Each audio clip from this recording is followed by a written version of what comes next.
Welcome to the SoGrow Marketing Council. We are a group of executive level marketers, and we get together once a month to share what's going on in different areas of marketing. We like to think of these as marketing intelligence briefings, where you come and you hear the latest of what's going on in all these different areas of marketing so that you can stay up to speed on what's happening in multiple areas. We all tend to be experts in our area. We tend to swim in our own little marketing lanes, and we find it really helpful to hear from other marketers, especially since marketing is so interconnected. It just makes us better marketers. And we also love to get together and network. So again, I invite you guys to put your name in the chat and feel free to get to know each other. And I invite you guys to go out to coffee with each other. It's definitely a lovely group of people. I know all of you and you guys are amazing. We're excited to have some of the new people join the group as well. So today we are going to hear from Mickey Mellon and Rick Reynolds, Brian Jungles, Sarah Stewart, and then I'll finish this up with a tip at the end. And all of you in the meeting, we invite you to participate after each tip, ask a question. If you have a comment, this is participatory. You do not have to come and just sit and listen like a webinar. We really love to have discussion on the tips that everybody shares. So if you guys also want to submit a tip and present at a future meeting, you can go to sogrowpr.com/submit, and we review those tips and then we select the best presenters, and then you can present your tip at a future meeting. And our next meeting is July, let me get the date right, July 21st. So we meet the third Tuesday of every month. So be sure to attend our next meeting. And then also, please subscribe to our podcast and our YouTube channel. We've got links to those on our website, sogrowpr.com, SOWGROWPR.com. You can look at the Marketing Council tab, and all the subscriptions and all the information to sign up is all there. So we invite you guys to participate in a future meeting if you're listening to this on the podcast or YouTube. So without further ado, I would like to introduce Mickey Mellon. Mickey, please introduce yourself, share your name and your company, and we'd love to hear your tip today. Cool. So yeah, I'm Mickey Mellon with a company called Green Mellon. Our focus is on website support and maintenance. My tip today is not going to be a tip on like how to learn, but like a meta tip above that. You and Rick have seen this a little bit.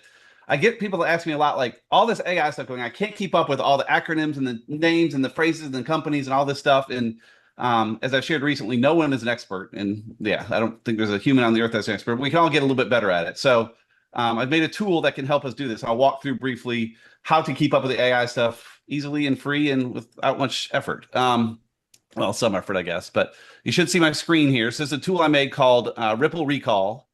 It's a flashcard tool essentially to help you keep up with things. It's free. Go to ripplerecall.com. It's a free app. I'm not going to charge anything for it. It works on your phone. It's a progressive web app on your phone.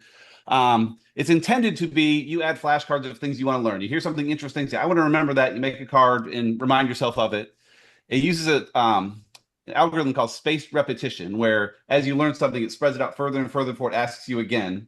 So if it's something you know well, you don't see a card come up all the time. It'll only quiz you on the things you don't know. What I wanted to focus on today, though, was you can make your own decks, and people should in general, but I've added a bunch you can find that other people have made.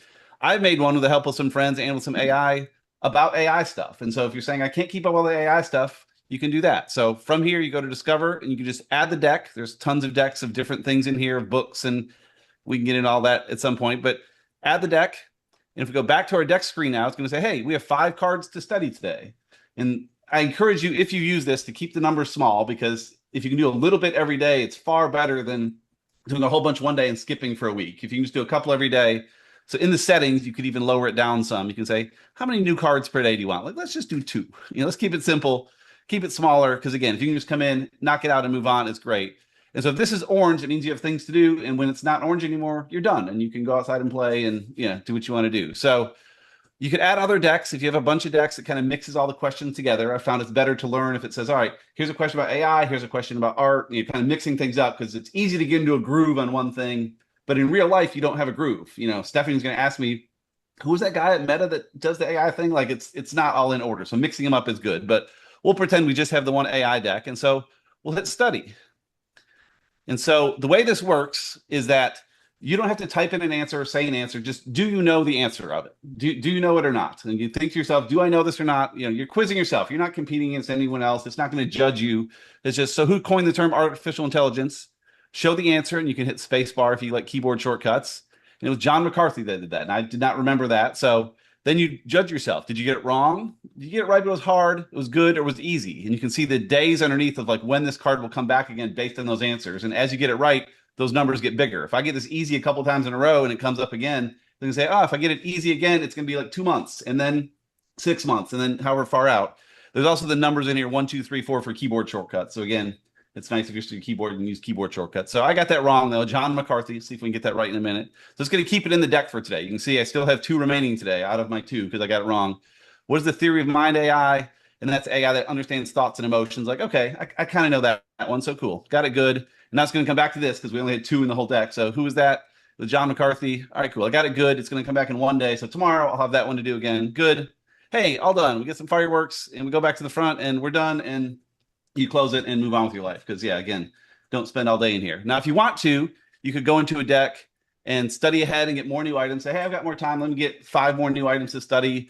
Or you could cram and just say, just run me through the whole deck because I've got this big thing to do tomorrow. Like a good use for that could be like the office trivia. I've done office trivia nights a few times and I've got 426 cards there of office trivia, which again, you could leak in there a couple at a time. And if you're going to a big event tonight, maybe you want to cram the whole deck at once, you could do that. But I encourage folks if they use this to, yeah, study until you're caught up for the day and then, yeah, close it and move on with your life. And things like the AI deck, if you get 2 new cards a day after 2 months, you'll have done them all. And you'll be pretty sharp on who that guy was at AI that did this or at Meta that did that and what NLP stands for. And you'll have all the terms and kind of stay on top of things. And I'll add more cards in here as I discover new things. And if you have other ideas saying, gosh, I really wish you would have had some that talked about this other thing, like, cool, we'll add that other thing too. So there you go. That's my tip. It's just kind of, yeah, a tip on how to stay sharp rather than a specific tip on something. So yeah. This is so fun, Mickey, and I loved that you showed us this. And so for those of you who haven't seen this tool yet, one of the main things that Mickey made it for was to learn people. And so he has had flashcards of people, and he's so good at knowing people, and he works at it more than anybody I know. So he has lists of people that he wants to remember and know. And so this transition to that, is that correct, Mickey? Is that part of it? Yeah. I have Yeah. tons of faces and names. Yeah. I'm horrible with names, and so I figured rather than just be horrible, why not fix it? I And love that. I heard a quote saying once, like, you're not bad at remembering, you just don't care. Mhm. And that's kind of a harsh way to put it, but it's true. But that's also, I mean, for a lot of you have kids in the house, you're busy, like you don't have time for this stuff. That's cool. Like Allie, I've pushed to do this. She didn't have time for it, like my business partner, like cool. But it's also she said, I don't care enough about remembering names to worry about it. And I'm like, I do now because I'm bad at it. So yes. Yes, I do a lot of names and faces. The card will show a picture and I'll say, who is that? Oh, it's Stephanie Richards, and you get it right or wrong. And so like Stephanie's in here, Kristen, you're in here, Trenton, you're in here. A lot of you are in here. Most of you, I won't see your card again for years because when it comes up, I'm like, yes, that's Kristen, duh. But I don't worry about should I add them, should I not? I'm like, yeah, throw them in because if I get them right a bunch, the card gets pushed out years. I don't have to worry about it. If I get it wrong, it's going to force me to learn it. So That's so good. yeah, And this is also collaborative. So you can make a deck with somebody and you can yep, do things with people, which is so fun because if somebody maybe is farther ahead in AI and they can put terms in there that you can, trail behind them, it's just neat. So, all right, I'm yep, going to stop talking and open up to thoughts and questions to other people. This is fun. And can you put the link in the chat? Is that something that you can yeah, share? I can, yeah, for sure, Awesome. All right, thoughts and exactly. questions for Mickey. All right. Mickey, I'm going to stop sharing your screen so I can see everybody because I can't Oh, see. cool, yeah, yeah. See, there we go. There we are. All right. Thoughts and questions. You can raise your hand if you have any thoughts or questions for Mickey. This is super fun. Kristen. So is Ripple Recall, did you name it, brand it, or is that a thing that you just filled in? I'm so curious. You're so smart, Mickey. Like, are you going to sell that? So it's a thing I made. It's a name I made up for it. So I built it in Lovable. I spent months kind of fine tuning in Level. For me familiar with Lovable, it's like an AI app builder thing. I use it way too much for all kinds of stuff. Kristen, we're going to talk about another one I did in Lovable later today. Okay. But yes, I just said, what should I call this? Come up with some ideas for me. It came up with some. I'm like, that one sounds good. And so I did that. I would love to charge for it and make money, but I think the era of that is beyond us because people can Mm. make their own thing like this. So yeah, I would love to charge $5.99 a month and make money. It's not going to happen. Like I'm not going to charge for it ever. But I just figure if more people use it and make decks, I'm going to use it every day for a long time. I used a different app for a while. I stopped using and replaced with this one called Anki. I had done every day for 8 years. I'd done it like 2,500 days in a row. Like I love these things, and so I'm going to use this all the time. So even though I don't charge for it, it's not going to go away because I'm going to use it a bunch. And if other people use it, it only makes it better for all of us. So you know. So jump on it, guys. Thanks. Set up an account. All right, Brian, looks like you have a question or thought. Brian Woodleaf. Yeah, Mickey, I actually signed up while in the background. It took 2 seconds, and I was wondering if there was a deck, maybe specifically helpful tips for business, just kind of in general. Yeah, there's not one for that. That would be awfully broad. It'd be cool to add one.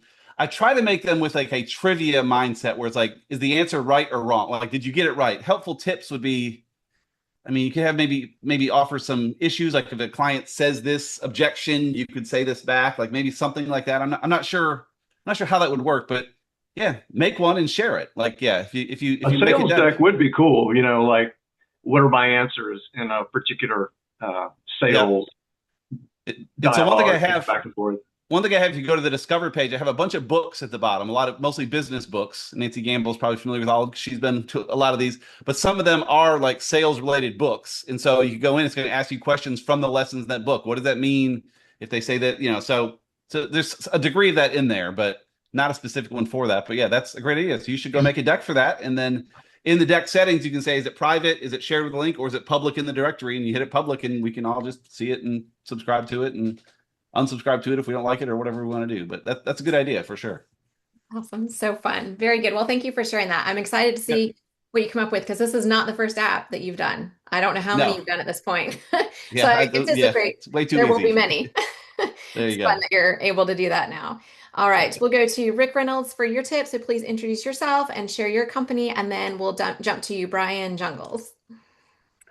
Rick Reynolds with Ask Forensics. What I'm going to cover today is a case study on why B2B accounts are lost.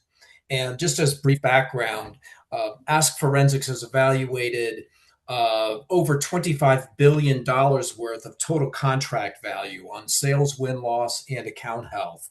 And we're going to focus on account health today. And just as a preamble, over the past 20 years, all of the accounts we evaluated indicate that 85% of accounts are at risk to some level. This basically means every company is coming into a rebid situation where issues are percolating that can cause you not to renew that account. And at risk could imply you're vulnerable and almost damaged, or you're vulnerable and almost strong. But nonetheless, these issues percolate, and our clients are not aware of these issues during the previous contract and when they come into rebid. So we're going to cover a couple of these points in a one-page case study. And then I want to leave with 3 recommendations on how you can avoid this. So this case study is not just to be more knowledgeable about sales, but also everyone in this call likely sells. So there may be a takeaway that can assist you to retain more business. So I want to share one slide, and hopefully I can do this without much disruption. Is that visible? I don't see it yet, Rick. Let me go back. I use Teams much more than Zoom. Here we go. Try this.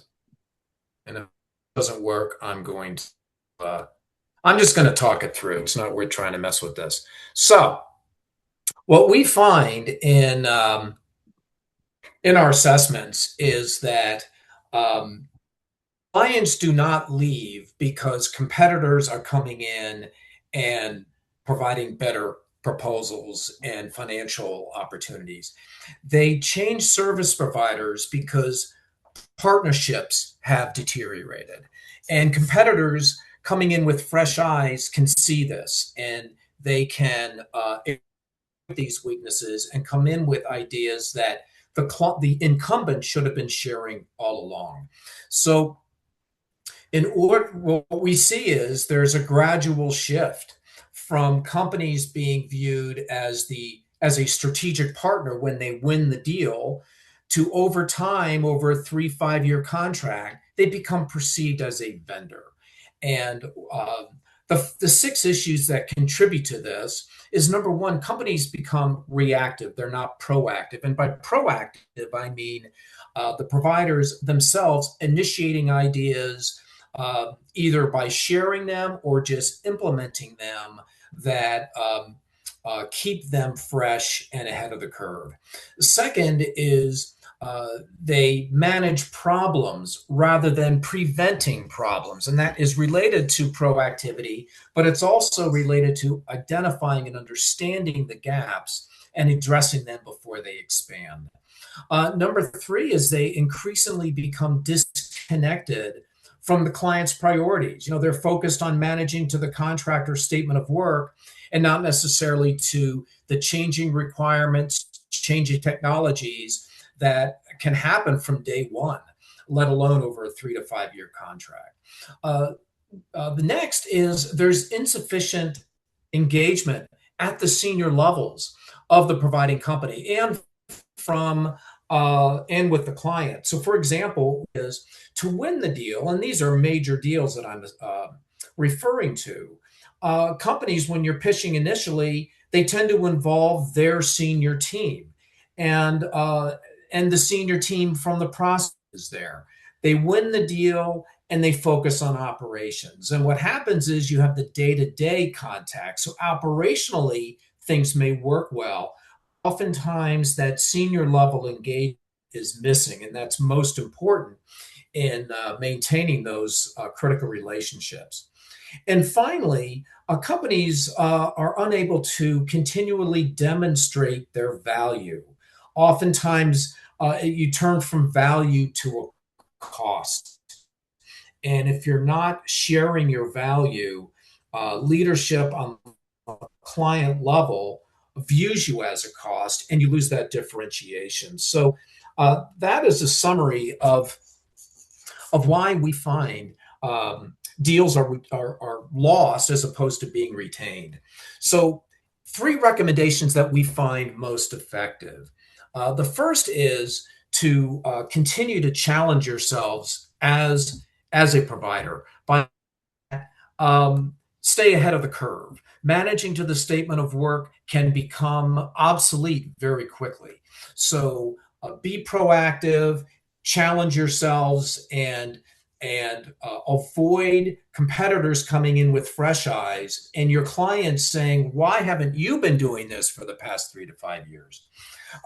Secondly is don't just stick to the contract, stay ahead of it. And finally, always be proactive. Think, companies look at providers to be subject matter experts. They know that you have expertise beyond that account. They want to benefit from that knowledge. Many of our clients have international accounts, at least national accounts, and your client is sitting there in one location and they know you have this expertise. Come and share those ideas with me. What practices that we can understand and implement? I could go on with more recommendations, but I want to respect everybody's time. So I'll leave it at that, and I'll take any questions. This is so good, Rick. And so just for context, you guys, when he's talking about these deals, they're like multi-million-dollar deals. But what I find so interesting is I feel like it applies to small business as well. And it makes me wonder if, especially with these large enterprises, if it would make sense for them to have like a floating strategist who would go around to these groups and like go around to the different clients and look at it with fresh eyes. Like, hey, maybe they haven't been in this client account for like 6 months. Maybe they go in with the fresh eyes, play the devil's advocate, do the due diligence that a competitor would come in and do, obviously way before the contract is supposed to be renewed, and just have those fresh eyes. Because it seems like that's the hard part once you get in there. Would you say that might be a challenge, Rick? Oh, absolutely. Because you just get so focused on the day-to-day operations. And if you can be delivering 5-star support on the operations, but your client's leadership, they're looking forward in different ways than the provider is focusing on. So I like that idea of a roving strategist. Oftentimes, providers don't consider bringing in other types of executives. For example, having a CFO visit a client can be very revealing. That could then offer the opportunity for your client's CFO to engage. And that's not related necessarily to account support or sales, but finance drives a lot. Having a chief technology officer engaged with customers can open up a line of discussion and contacts that can be very, very powerful. And again, competitors, they're circling their wagons, and they're coming in with their senior teams, just like the incumbent came in with their senior team 3 to 5 years ago. And so you want to be prepared for that. And when I'm talking about long-term contracts, 3 to 5 years, those are typical terms, but we evaluate clients that have gone through 4 or 5 terms. So we've seen 20, 25-year relationships go sideways over issues that were so preventable if you knew about them and thought proactively all through your previous contract. Right. Oh, that's painful, losing a long-term contract like that. All right. Thoughts and questions for Rick. He has a really interesting industry and website, and his expertise. I don't know of anybody else that does this. It's just so unique. So Rick, put your website link in there. You guys go check out his website. But yeah, I will, sure. Thoughts and questions for Rick. I have Sarah. So Rick, I remember reading your reports and editing them for you, and it's just so fascinating, all the like large scale data and the mix of, qualitative and all the like interviews and things like that you get. Are you putting them into like AI at all lately, or thinking about that, or like thinking about making your own like closed or something? I remember you were talking, I feel like that's such a cool Yes, resource. that's a great question, Sarah. We were essentially in large language models before that was even a term. From day one, going back 20 years, and as an introduction, we conduct one-on-one interviews with our clients' customers, senior executives, many of them in the C-suite, EVP, SVP, well above the day-to-day contacts, to get those strategic insights on what truly drives behavior and decisions. And so we ask open-ended questions, roughly 25 questions, covering various topics, support, competitive insights, value, etc. And we're getting paragraphs of answers. And we are in the process now of aggregating all of that data into a platform and anonymizing it. And over the years, we've accumulated roughly 72,000 data points, if you will. So very valuable. And we are working with a contact from one of Sogro's groups to work with us on extracting and compiling all of that data and building an app around that. Where we go with that needs to be determined yet, but first we're getting everything in one platform. And it's what it does is, and I've noticed for years, having worked with universities that have used our data, they've been able to get more nuanced than we could at the time using statistical insights. So large language models enable us to really peel back that onion and get to nuances that a little nugget of information can be incredibly valuable. So that's my answer to your question. We're in the middle of that project right now. All right, everybody give Rick a thumbs up if you want him to write a book, because I'm getting on him. So y'all give him thumbs up, give him some likes, because I want him to write a book about all this. Yay! You have like three There you books go. you want him to write, I thought, right? Yes, I have a whole series plan. We've got this. I've got the marketing plan. We just need him to say yes. Awesome. Thank you for bringing your tip, Rick. I appreciate it. All right, Brian Jungles, please introduce yourself and share your tip today. Hey guys, I'm Brian Jungles. Like I said, I've got a company called City Publications here in Atlanta. I'm calling in from Brookhaven. And my tip is a concept that a lot of people are probably familiar with, but it's been recently reintroduced to the forefront of my mind. One of those things that you just realize people learn in marketing all the time, maybe don't grasp the power of this. So maybe a reminder for folks. So before I got into local business, I was at Adobe for about 10 years, and I was in a couple of roles that were all about value realization for enterprise clients. And one of the best use cases that we had in terms of value realization off the bat, when we enhance the client's ability to leverage the data at their disposal, is suppression use cases.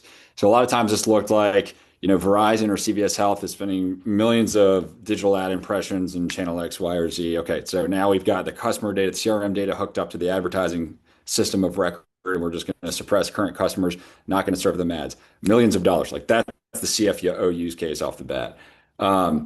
So now I work with local small businesses and realizing that this is not terribly obvious to a lot of people. So a lot of the conversations that I have, so a lot of what we do when I say in-home advertising is direct mail.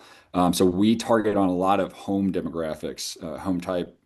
A lot of my clients are home services. So if you work with home services, they really want to reach homeowners who are making decisions about the home that they own and not renters, not apartments, et cetera.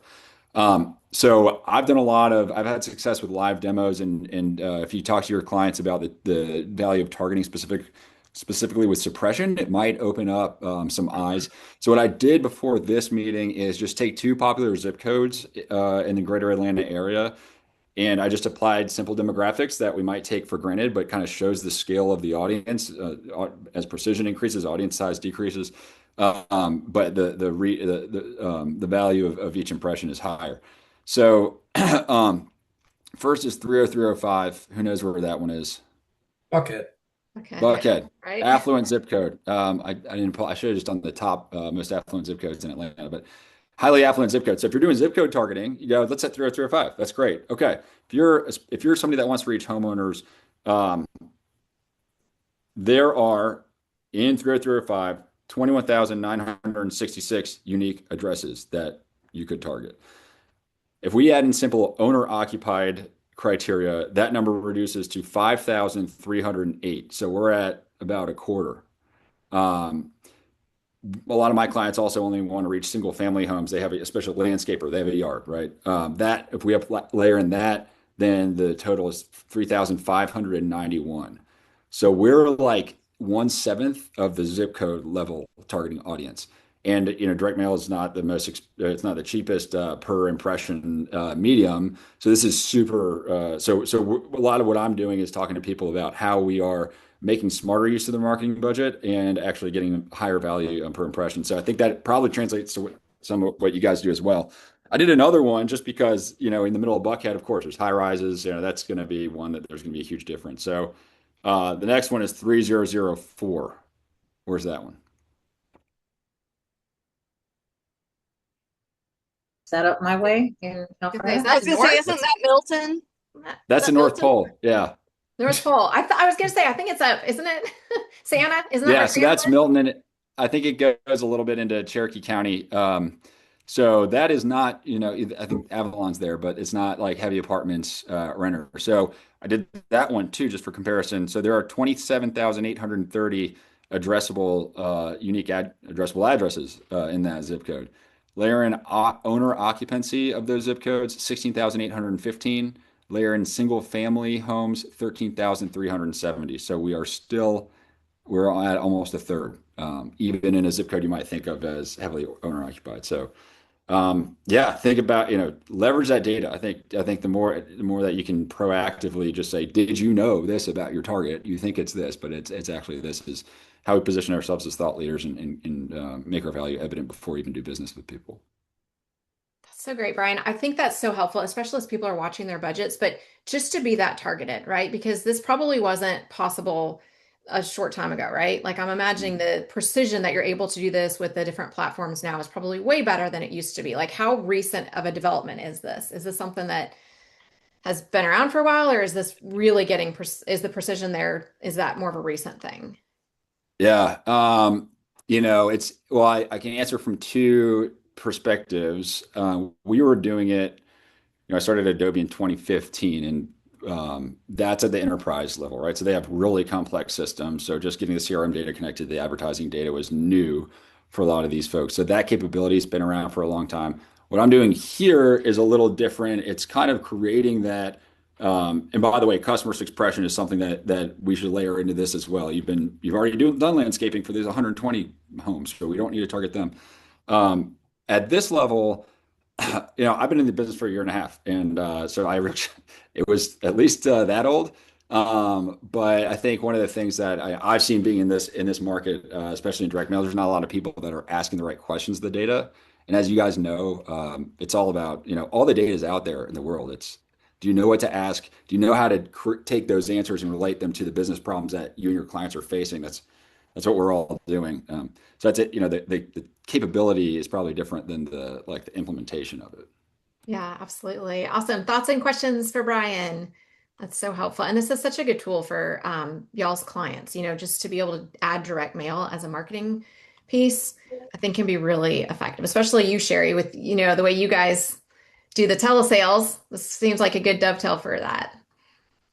All right. Oh yeah, we're always including that in our conversations as an older but wiser technology to use. So absolutely, yeah. Awesome. Any thoughts or questions for Brian?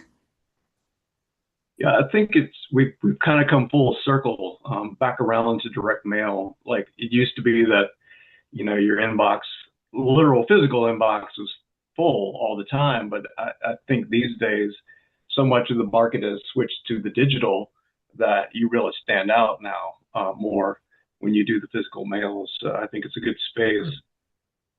Yeah. And Brian, if you're up for this, I would love to hear what actually works in terms of the messaging and the graphics and that sort of thing. Like, obviously there's probably more effective strategies than others. So if you ever want to bring a tip in the future, I would love to know, like, what have you found that's an effective direct mail piece to send that's not just going to end up, feeling like spam? Yeah. Or junk mail is the term. Yeah, I'm developing right now just like that exact guideline, like what should every direct mail, well, we want all the advertising to be unique and stand out. Like what are the key elements that make it succlesuccessful? I'm happy to share that in the future. Yeah, that'd be great. Thank you for your tip, Brian. We appreciate it. Brian Woodleaf kind of suggested that physical direct mail is coming back. Brian Jungles, is that the case? I mean, with inboxes getting so full that there's a boomerang effect to direct physical mail? Yeah, absolutely. It's called we call it the analog revolution. You think about the commencement speakers that were booed talking about AI being the future, like that sentiment. And it's funny, like Gen Z responds well. There's the people who are used to the mail respond, and then the people where mail is kind of novel because they grew up digital native. They're like, oh, this is different. I'm not getting all my bills and a ton of magazines in the mail. You look up the trends of how many retail businesses like D2Cs that were born online are doing catalogs now. It's huge. Wheezy Towels is a brand in town, and I've been talking with them, and they are just ecstatic about their catalog because they're like, we can feel like we give it to people. It's like they flip through it. The brand impression is really, people go, oh, just throw it away. Okay, well, the impression was you held it. You had like at least 3 senses engaged in a tactile experience, and you threw it away. That's a much stronger impression than the 99th ad that you saw in your Instagram feed, and you're totally blind by that point. And so this is what I preach. So I could do a whole sermon, but yeah, totally see that. Yeah. As a guy that came from enterprise digital marketing, I'm really bullish on it.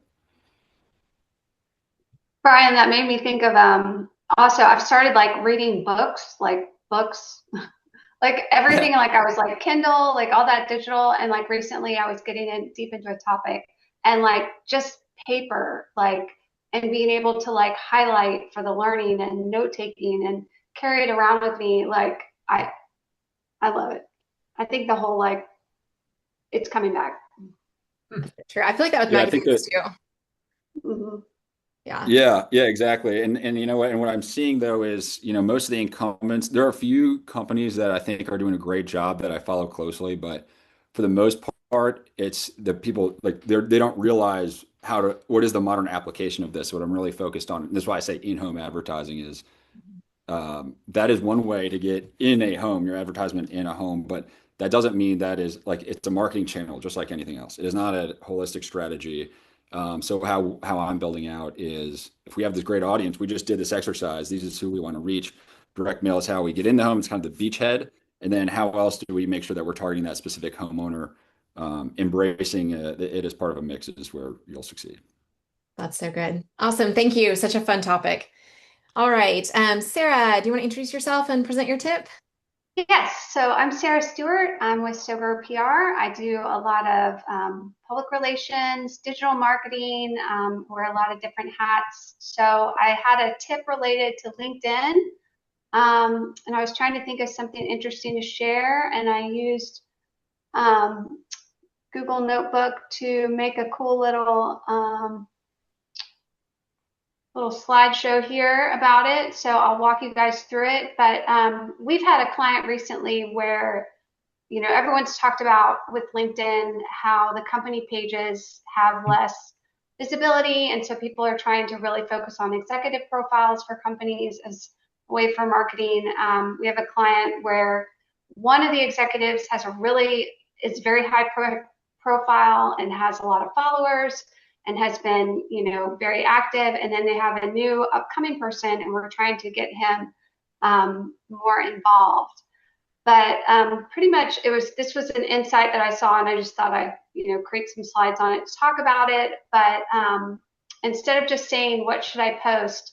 Where should I leave evidence of my judgment? But what it's talking about is kind of like a plan to raise your visibility on LinkedIn, not just by posting, but you need to identify the main conversations going on. You know, people that you follow, people that already have that visibility, comment there, you know, and be active, and then come back and move the conversation forward. This is based on a study from Edelman that just came out, 2026. I can share it in the chat, but it just talks about, you know, people are unwilling or hesitant to trust someone different. So, you know, when you're building a new executive profile or trying to raise your own, you know, it's figuring out how to get that visibility. So, you know, the broken pipeline, you know, you just publish a post into the void. And it used to be we could rely on algorithms, or, you know, maybe it was chronological or it showed to your followers, but increasingly the best content is what gets shown. So this is really good for creatives. This is really good for, you know, people investing in great content, because, you know, it doesn't matter if you post it, you know, Monday morning at 10 or, you know, Saturday at 12. Like, the best content is what's going to resonate and get shown to more people and keep, you know, building engagement. But one way to, you know, piggyback off that is to find the active conversation that's popular.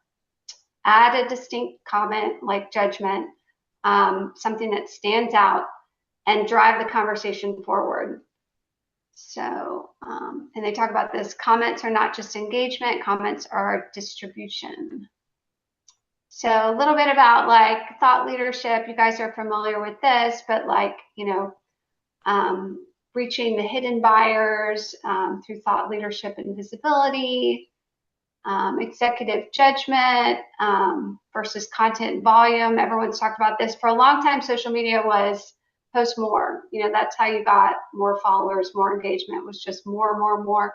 But increasingly, it's, you know, the things that really stand out and the things that LinkedIn is elevating is executive comments and posts that are, there's like pattern recognition, customer context, market judgment, real operating experience. So I really liked this. So a weak applause, you know, you see a post that you like or really, you know, something great, and you're just like, thanks for sharing, whatever. That's just going to blend into the noise, add zero value to the original author, and the silent readers represents a missed opportunity. But a strong insight, you name the pattern others are missing, make a useful distinction, add a specific field observation, ask a sharper question. So like go in there, you know, and they talk about it almost as like hijacking the popular LinkedIn post. I mean, sometimes the comments, people will see something that they think is interesting and they'll go straight to the comments and see what people are talking about. So this is a really good way that you can stand out. A strong comment doesn't just agree, it permanently elevates the quality of the thread.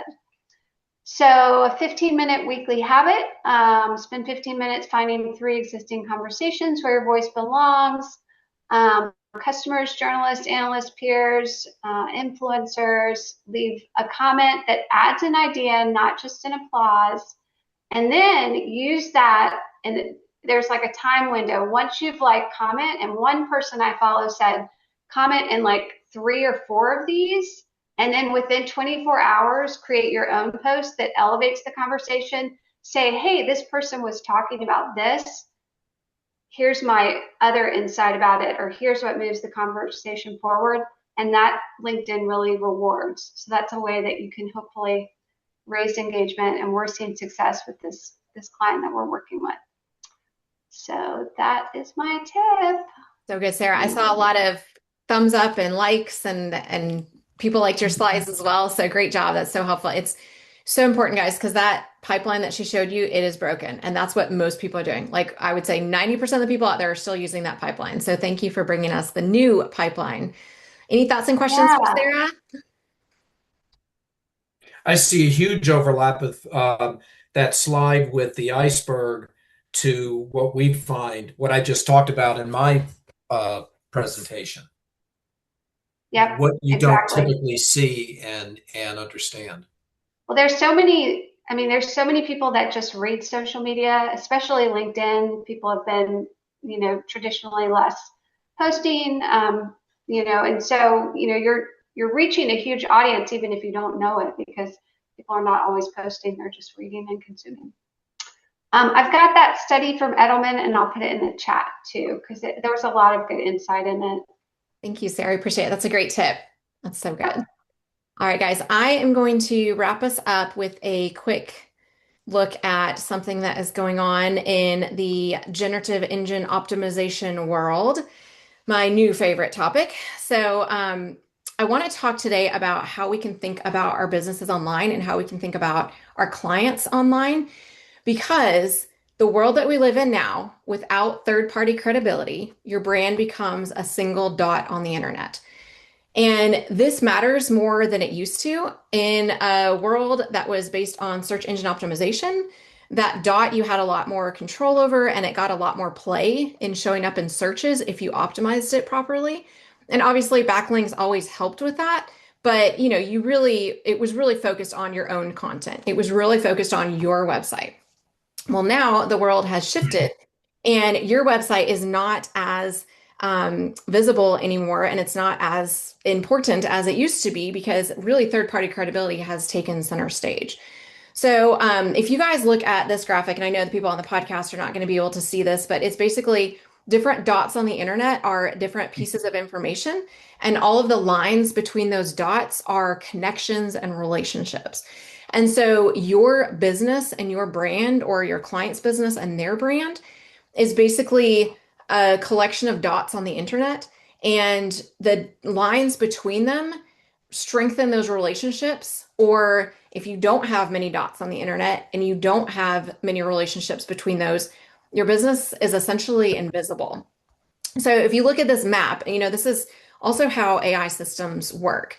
So the AI systems look at the different dots of information, the different entities, and they try to find connections between them, right? So if you're asking a question, it's going to look at the substance of that question. It's going to start to compare the relationships between the words, and it's going to try to come up with the answer that is going to be the most reliable, and that's going to give you the information that's going to be the most helpful. So if it's going and doing a sweep on the internet and doing a sweep of the information that it's been trained on, and there's a lot of information that has consensus across lots of dots, and it's very verifiable, that information is more easily trusted and more easily cited by the AI, because it's not just a single dot on the internet, right? So that's what AI systems are looking for. They're looking for, how do we verify, how does it verify information, and how does it make information connect the dots between information. So if you look at this as like a web of information and dots on the internet, if you're just putting your website out there and just optimizing your website, you have this tiny little dot of information, and it's not really giving AI systems a lot of data to pull from about your brand. And AI trusts third-party sources because they are independent, they're widely referenced, they're editorially reviewed in a lot of cases, and they're trusted by other sources. And that helps AI avoid hallucinations because it's able to verify information. So that's why these third-party sources are so important now. And I would say more important than they've been in the past. I'm going to give you guys another graphic. These are some graphics that we use to track media coverage for our clients. And all of these dots are 8 years of media coverage for this client. And the higher the dot, the more valuable the coverage.